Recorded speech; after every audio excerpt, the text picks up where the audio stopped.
Oh my god, what fucking world is this? Did Disney just figure out Star Wars? Now, if the buzz is to be believed, Disney intends to distance itself from Kathleen Kennedy in favor of Jon Favreau. For those who don't know, Jon Favreau is the person behind The Mandalorian. It is possibly the most successful... No, what am I saying?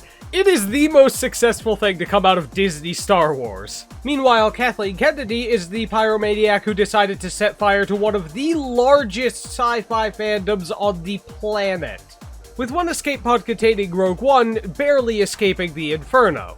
And there has been a large civil war within their organization, deciding which direction to go. That of Jon Favreau, someone who actually has passion for what he's creating, and wants to make something good within the boundaries of their world, and Kathleen Kennedy, someone who openly stated that there was no source material or things to draw lore from in Star Wars. Which is a really weird thing to say, considering A, that's not really true, and B, at the very least, you could have not contradicted and undermined the previous movies, and the movies that you made in the process. But I digress. With this new, much safer and much more competent direction, as well as the new Visions series, the future of Star Wars might actually look promising, which is something I didn't think I'd ever say again. But why do people seem to like what these might be? Why do I like them? And first and foremost, it's because the people making them have a passion for the material. They're not trying to force their story into the world, they're trying to tell a story in the world. But can it be saved? The hard fans will follow the series no matter what. And, you know, that's cool. You want to watch the new sequel trilogy, that's on you.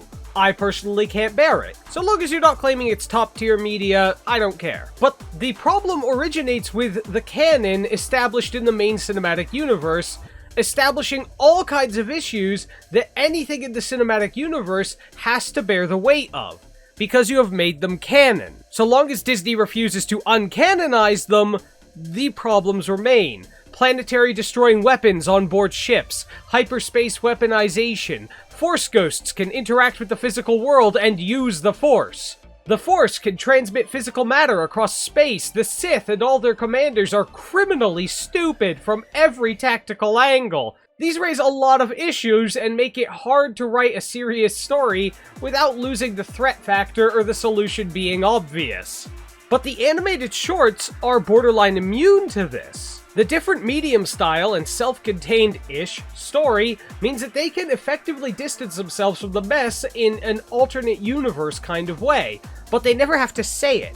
They never have to say, we are not part of the cinematic universe, so you don't alienate the cinematic universe fans, but at the same time, because they're a different medium and a different style, and have relatively self-contained stories, they will likely never actually have to claim to be part of the same cinematic universe, so you can always just suspension of disbelief your way away from the mistakes they made in the primary cinematic universe. And for those of you hoping they'd retcon these movies out, yeah, that's not how the entertainment industry works. You never admit that you're wrong. Friendly reminder that M. Night Shyamalan tried to defend the last Airbender movie, and as far as I know, continues to do so to this day.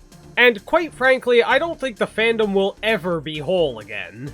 But it could draw in some new blood that they haven't managed to put off or insult yet. So as it would turn out, Disney's solution to their bad Star Wars movie productions was to let in someone who actually cares about making something good, and just for good measure, outsource it to more competent creators than themselves. Let me know your predictions in the comments, and I really do want to actually see some predictions down there. And here's mine. It could go one of two primary ways.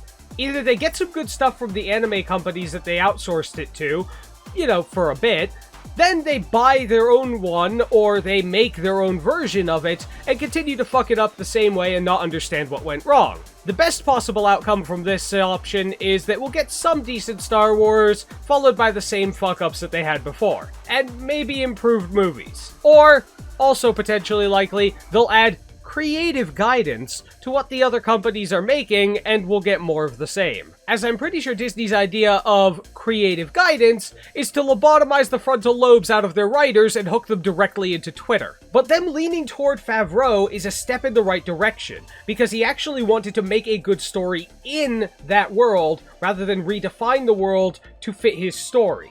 Admittedly, a small part of me does hold hope, however, that they'll bring the choreography from the prequels, the admittedly accidental story flow of the original trilogy, and the massive spectacle and special effects budget of the sequels together to make just all-around better movies overall. Dare to dream, folks.